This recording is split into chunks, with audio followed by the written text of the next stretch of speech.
Welcome back. This time we'll look at probably the simplest example of an equivalent resistance. Resistors placed in series. The issue? This. We have two resistors in series. X and Y are the two terminals that would connect to the wider network. The question is, what single value of resistor should we replace these two resistors with in order for the same current to flow for the same total voltage difference between X and Y, V, the voltage across both of the resistors in the resistor network. And we can analyze this using the three basic circuit laws. We can apply Ohm's law to this resistor R1.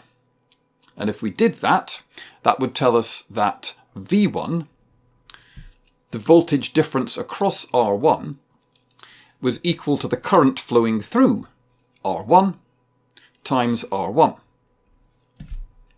We also have a similar expression for R2. V2, the voltage across R2, is the current flowing through R2, which is the same current. By Kirchhoff's current law applied to the node here, the current flowing through R1 must be the same as the current flowing through R2. It's got nowhere else to go. So it's the same current, I can just call it I. That gives us that as our second formula. Next thing to note is that the total potential difference across both of the resistors is V1 plus V2. I could make that a little more obvious perhaps. Here the total delta V across X and Y would be V at X minus V at Y. If we call the node in between there Z, then that would be Vx minus Vz plus Vz minus Vy. Oops. The two are the same. If I expanded out the brackets, the two Vz's would just cancel. But Vx minus Vz is V1, the voltage across this resistor here. And Vz minus Vy is V2, the voltage across R2. So what I have here is that V, the total voltage between X and Y, is V1 plus V2. Therefore, V, the total voltage across the network, is equal to I times R1, that's V1, plus I times R2, that's V2. It's just taking these and substituting into this, which gives me V equals I times R1 plus R2. And that is a form of Ohm's law. The voltage is proportional to the current.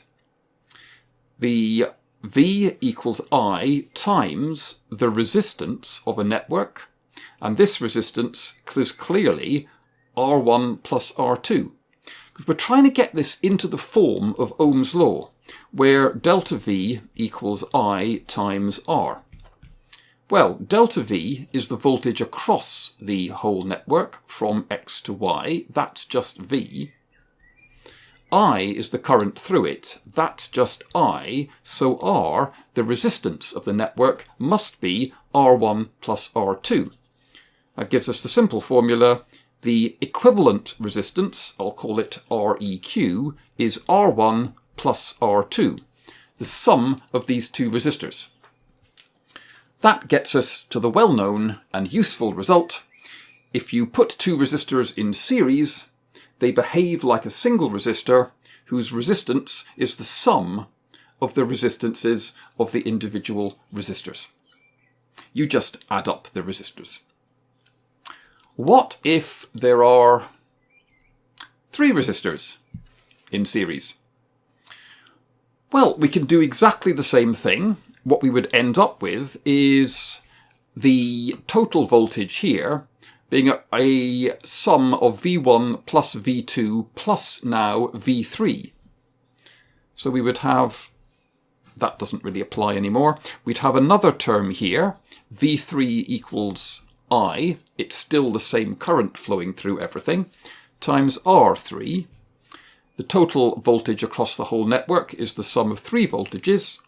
Substitute these 3 into that, we get another term here, R3. That would just give us another term in this bracket, and therefore the equivalent resistance would be the sum of the 3 resistors. And the technique extends to any number of resistors that you put in series. You just add up the resistances. Does the simulator agree? Let's have a look. Okay, here we've got a circuit wired up, and we see we've got 2 sets of resistors, a single 2K resistor here, and 2 1K resistors here. Both sets of resistors have 5.242 volts across them. The current through the 2K resistor is 2.62 milliamps. The current through the 1K resistor should be what?